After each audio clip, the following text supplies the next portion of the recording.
यह सनसनी वजह है कातिल का वो खौफनाक कदम जो वारदात को अंजाम देने के बाद उठाया गया। पुलिस को गुमराह करने का पूरा प्लान था कातिल का, लेकिन वक्त रहते कातिल पति का सच सबके सामने आ गया। Please sit down. Hello, sir. Please sit down. ये कैसे खत्म हुई? मुझे पता नहीं है सर। मैं फुल टाइट था। पी के फुल टाइट था। मैं बाहर लेटा था। मैं बड़ौदा से आया हूँ। मैं किरी कंपनी में काम करता हूँ। शराब के नशे में कैसे इंसान जानवर बन जाता है, उसकी तस्वीर आपके सामने है। गोद में जिस महिला की लाश है वो कोई और नहीं बल्कि इसी शख्स की पत्नी, वही पत्नी जिसके कत्ल का आरोप अब इस शख्स पर लगा है। लड़खड़ाते हुए लफ्जों में ये शख्स जिस कहानी को बयां कर रहा है, उसके पीछे मौजूद है रिश्तों का कत्ल, विश्वास के बंधन की हत्या और पति पत्नी के बीच शक की खौफनाक कहानी। दिमाग को सन्न कर देने वाली ये तस्वीरें औरैया के अजीत मल कोतवाली क्षेत्र की हैं, जहां बिलाबा गांव की इस खौफनाक वारदात ने सनसनी फैला दी है। यहां शराब के नशे में एक पति ने किया है अपनी पत्नी का कत्ल और इसके पीछे की वजह है वो शक जो 7 समंदर पार बैठे पति को अपनी पत्नी पर हुआ। और उसके बाद की पूरी कहानी आप भी सुनिए। ये कैसे खत्म हुई? मुझे पता नहीं है सर। मैं फुल टाइट था। पी के फुल टाइट था। मैं बाहर लेटा था। मैं बड़ौदा से आया हूँ। मैं किरी कंपनी में काम करता हूँ। मेरी वाइफ की गलत पोजीशन थी, संबंध थे। मैंने कुछ भी नहीं कहा।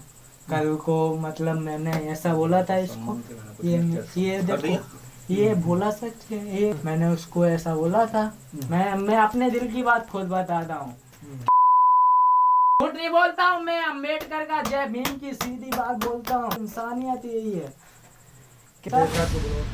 देशराज नहीं, देशराज नहीं हूँ। नाम देशराज है। गुजरात के बड़ौदा में काम करता था और हाल ही में अपने गांव लौटा था। घर में बीवी थी, बच्चे भी थे। लेकिन ऐसा क्या हुआ जो एक ही रात में देशराज का परिवार खत्म हो गया और देशराज पर लगा अपनी पत्नी के कत्ल का इल्जाम? इस बात का जवाब हर कोई ढूंढ रहा है। पुलिस फोर्स पहुंची तो वो नशे की हालत में था और पत्नी के पास ही था और ऐसा लग रहा है कि नशे की हालत में उसके हत्या की गई है। आरोप है कि देशराज ने अपनी पत्नी को शराब के नशे में मौत के घाट उतार दिया। आरोप है कि गला घोंटकर देशराज ने पत्नी का कत्ल किया है। लेकिन इन सारे आरोपों के बीच मौजूद है शक की वो कहानी जिसमें आरोपी अपनी पत्नी के संबंधों का जिक्र कर रहा है। मेरी वाइफ की गलत पोजीशन थी, संबंध थे। मैंने कुछ भी नहीं कहा। पत्नी की लाश को गोद में लिए बैठा है और पत्नी के संबंधों का जिक्र सबके सामने कर रहा है। या तो अपने गुनाह का पछतावा है या फिर अभी भी सिर पर नशे का शैतान सवार है।